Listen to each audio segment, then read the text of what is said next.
Friends, तमाરું સ્વાગત છે મારા કિચનમાં। આજે આપણે બનાવીશું એકદમ ટેસ્ટી એવા ચણાની દાળના વડા। તો મગની દાળના દાળ વડા તમે બહુ જ ખાધા હશે, પણ તમે આવા ચણાની દાળના દાળ વડા ક્યારેય નહીં ખાધા હોય તો એના માટે આપણે એક બાઉલમાં 1 કપ ચણાની દાળ લઈ લઈશું। ચણાની દાળને સારી રીતે ધોઈ લઈશું।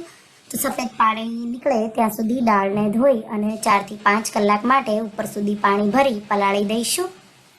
5 કલાક પછી દાળ સારી રીતે પલળી ગઈ છે। આ રીતે દાળને થોડી થોડી નિતારીશું। આ રીતે આપણે એને મિક્સર જારમાં ટ્રાન્સફર કરી દઈશું। 1 મુઠ્ઠી જેટલી ચણાની દાળ છે એ હું કાઢી અને સાઈડમાં મૂકીશ। આપણે પછી જ્યારે વડા તળીએ ત્યારે એમાં થોડી ચણાની દાળ નાખીશું તો બહુ જ સારી ખાવામાં લાગશે ચણાની દાળ। તો આ રીતે 1 મુઠ્ઠી જેટલી રહેવા દઈશ અને બાકી બધી હું મિક્સર જારમાં દાળ નાખી દઈશ। દાળને પાણી વગર દરદરી પીસી લેવાની। તો બિલકુલ પાણી નથી વાપરવાનું। લાગે તો 1 ચમચી જેટલું પાણી વાપરવાનું ને તમે જોઈ શકો છો એકદમ દરદરું મેં પીસ્યું છે। આપણે પીસેલી દાળને એક બાઉલમાં કાઢી લઈશું। એમાં આપણે 2 મીડિયમ ડુંગળી ઝીણી કાપેલી નાખી દઈશું। સાથે સાથે જે દાળ આપણે પલાળેલી કાઢી છે એ નાખી દઈશું। તો 1 મુઠ્ઠી જેટલી દાળ મેં કાઢી હતી એ નાખી। મીઠું સ્વાદ પ્રમાણે, તો 1 ટીસ્પૂનથી થોડું ઉપર। 1 ટીસ્પૂન જીરું, તો આખું જીરું નાખવાનું છે।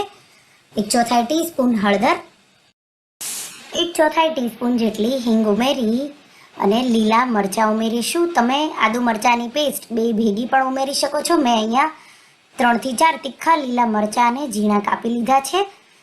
તો તીખાશ પ્રમાણે વધારે લીલા મરચાં ઉમેરવાના। આ રીતે એકદમ સારી રીતે ફેટી મિક્સ કરીશું અને લાસ્ટમાં આપણે 1 ઇંચ આદુનો ટુકડો લઈ ખમણી અને નાખી દઈશું।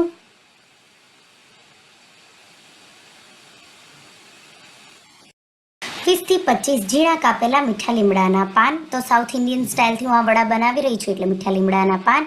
2 થી 3 ટેબલસ્પૂન ઝીણા કાપેલા લીલા ધાણા નાખીશું। મિક્સ કરી દઈશું અને આપણું બેટર છે એ તૈયાર થઈ ગયું છે। બેટરને થોડું આ રીતે ફેટી લેવાનું એટલે વડા એકદમ સોફ્ટ બને। તો આ રીતે એક જ ડાયરેક્શનમાં આપણે એને ફેટી લેશું એટલે વડા છે એ પોચા બનશે। તો આ રીતે આપણું બેટર તૈયાર થઈ જાય એટલે આપણે એના વડા બનાવીશું। તો સાઉથ ઇન્ડિયન સ્ટાઇલથી જો આ ચણાની દાળના વડા તમારે બનાવવા હોય તો એની આ રીતે ટીકી બનાવવામાં આવે છે, પણ આપણે ગુજરાતી દાળ વડા જેવો જ શેપ આપી દઈશું। તો તેલ ગરમ થઈ ગયું છે। થોડું બેટર લઈ હાથમાં આ રીતે ગોળો વાળીશું।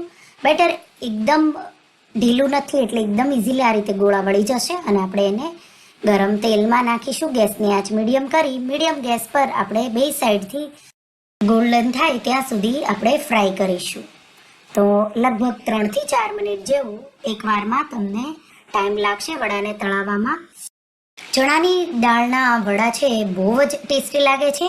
આ વડાને ગરમ ગરમ જ સર્વ કરવામાં આવે છે। વડાને નાળિયેરની જે સાઉથ ઇન્ડિયન સ્ટાઇલ ચટણી બનાવવામાં આવે છે એની સાથે સર્વ કરતા હોય છે।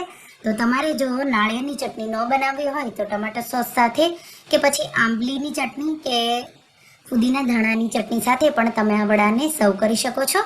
તો તમે જોઈ શકો છો હવે આપણા વડા છે ગોલ્ડન થવા લાગ્યા છે। આપણે વડાને કાઢી લઈશું અને આ જ રીતે આપણે બીજા બધા વડાને પણ તળી લઈશું। તો જો તમે ક્યારેય ચણાની દાળના વડા ન બનાવ્યા હોય તો આ રીતે તમે સાઉથ ઇન્ડિયન સ્ટાઇલથી ચણાની દાળના વડા એકવાર જરૂરથી ટ્રાય કરજો। જો તમને આ ચણાની દાળના વડાની રેસીપી ગમી હોય તો રેસીપીને લાઇક કરજો, શેર કરજો અને મારા ચેનલને સબસ્ક્રાઈબ કરજો। અને આવી જ નવી રેસીપી માટે તમે બેલ આઇકોન બટનને પ્રેસ કરજો। તો તમે જોઈ શકો છો આપણે દાળ જે આખી નાખી હતી એ પણ વડામાં દેખાય છે અને એકદમ પોચા અને એકદમ પરફેક્ટ આપણા વડા બન્યા છે। જો તમે ક્યારેય ચણાની દાળના વડા ન બનાવ્યા હોય તો આ રેસીપી એકવાર જરૂરથી ટ્રાય કરો।